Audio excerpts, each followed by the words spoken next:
εξετάζονται με τον ίδιο τρόπο. Δηλαδή η συνέπεια της, το χρόνο, οι υποχρεώσεις και όλα αυτά. Και σίγουρα οι νέες ιδέες και οι εισηγήσεις που έφερε, όπως τις έχει διδαχθεί στο Πανεπιστήμιο μιας άλλης χώρας, συμβάλλοντας έτσι και στην κουλτούρα αλλά και στον τρόπο προσέγγισης διαφορετικών μεθόδων και διαδικασιών για τις δικές μας τις επιχειρήσεις και τους οργανισμούς. Δεν είναι όμως, Παναγιώτη, και οι καλύτεροι πρεσβευτές? Ναι, βεβαίως. Αντίστοιχα, ένθεν και ένθεν. Ναι. Δηλαδή και από εδώ προς τα εκεί και από εκεί προς τα εδώ. Ναι, το ίδιο ισχύει και για μας.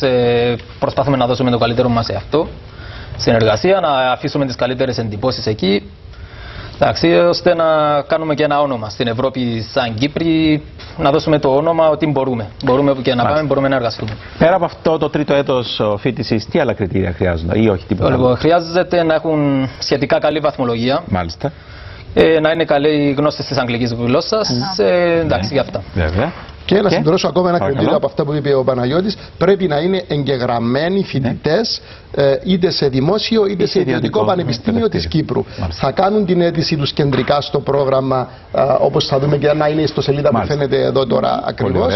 Και στη συνέχεια κάνουμε μια κατανομή με βάση τις αιτήσεις, έτσι ώστε φοιτητές από όλα τα πανεπιστήμια της Κύπρου να μπορούν να συμμετέχουν στο πρόγραμμα αυτό. Κύριε Χρυσοστόμου, μας επιτρέπετε